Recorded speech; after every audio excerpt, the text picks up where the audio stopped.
ইতিমধ্যে তোমালোকৰ কম্পাৰ্টমেণ্টেল পৰীক্ষাৰ নটিফিকেশ্যন আহি গৈছে। চ' সেয়েহে এতিয়া তোমালোকে ভালদৰে পঢ়াটোৱে ডাঙৰ কথা। এতিয়া মেইন তোমালোকে যুদ্ধ আৰম্ভ কৰিব লগা সময় হৈ গৈছে, কাৰণ তোমালোকৰ পৰীক্ষা আহি গৈছে। এই তোমালোকে মেট্ৰিক পৰীক্ষাৰ বেয়া হোৱা সকলৰ পৰা এটা চান্স দিছে। এই চান্সটো তোমালোকে অভাৱত নষ্ট নকৰি পঢ়িবৰ কাৰণে আৰম্ভ কৰা।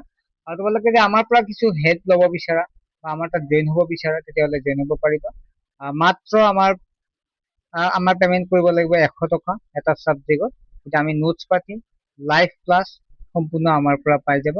যিসকল ছাত্ৰ ইচ্ছুক হয় তোমালোকে হোৱাটছএপ নম্বৰটোত SMS কৰি তোমালোকে জইন হ'বা। যি নম্বৰ আছে 9394628219। এতিয়া আগবাঢ়িছো। এতিয়া প্ৰথম প্ৰশ্ন তোমালোকে তোমাৰ প্ৰিয় সাহিত্যিক, এইখন তোমালোকৰ বাবে ইম্পৰ্টেণ্ট, প্ৰত্যেক বছৰে আহি যায়। আৰু গ্ৰুপত বাৰু মই ইয়াৰ যিখিনি ৰচনাখন মই দি দিম।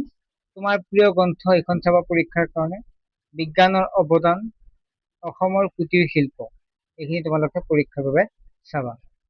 নেক্সট অসমৰ প্ৰাকৃতিক সম্পদ আৰু ছাত্ৰৰ কৰ্তব্য, এইটো তোমালোকে এই 6খন ৰচনা তোমালোকে পৰীক্ষাৰ বাবে চাই যাবা। ইয়াৰ পৰা যিকোনো এখন অহাৰ সম্ভাৱনা বহুতেই আছে, কাৰণ যোৱাবাৰ তেনেকুৱাকে আমি কমন দিছিলো, 2খন তাৰ পৰা কমন কৰিছিল।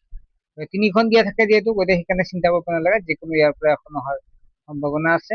গতিকে ছাত্ৰ ছাত্ৰীসকল তোমালোকে এই ৰচনা চাবা, আৰু কিবা সুধিব লগা আছে কমেন্ট ছেকশ্যনত সুধিবা, আৰু তোমালোকে গ্ৰুপত জইন হ'ব বিচাৰিলে জইন হ'ব পাৰিবা মাত্ৰ 99 টকা।